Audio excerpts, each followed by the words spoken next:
8:16. Governor Wes Moore recently announced a plan to save taxpayers more than $300 million by moving state employees from state buildings to leased spaces in empty offices in the city.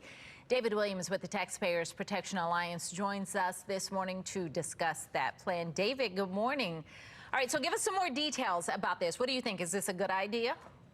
Good morning, Patrice. I absolutely love this idea for a number of reasons. First of all, it's common sense, it saves money, and it's a bipartisan issue. Republicans and Democrats will agree on this. So what he's doing is that there are 9 buildings in the city that state employees are in, and these are buildings that are owned by the state.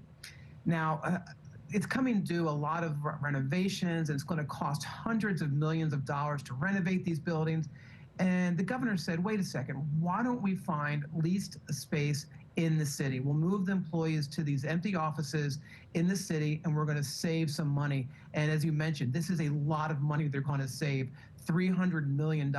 What I like about this is that this is something that's going to save money long term, because now when the state moves these employees to leased offices, let's say there are fewer employees in 15 or 20 years, they can adjust and they can go to smaller offices and they don't have to pay for the renovations. You know, when you rent something and when you lease a space, everything is taken care of for you. So taxpayers won't be on the hook for this. And of course, taxpayers are going to pay for the lease. But as you've seen, $300 million in savings, which I think is going to be a bit of a game changer. And the mayor likes this too. Mayor Scott said this is a great idea because it frees up these buildings. Now that the state can sell them, put them to more productive use. So this is, to me, a win-win all around. And there were so many buildings that had empty spaces after COVID, so there are plenty of places for these folks to go. Not only happening here statewide, this is something the federal government is doing as well. Yeah, this is really interesting because the federal government has a lot of property, and what they want to do is actually, for the federal government, is sell the property, and they are looking at about $400 million a year that they could save if they sold this property.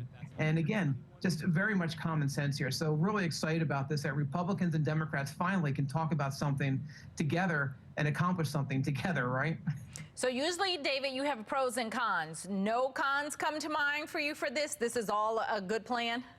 Okay, it's Monday. Maybe one small con is that if they don't sell the buildings, you could have vacant buildings sitting around in the city. So that's the one thing I'm a little bit concerned about, but let's give it an A instead of an A+, okay? Okay, we'll take that, and we'll hope that, it all works out where they can sell the buildings and still pay less for those leases. David, thank you.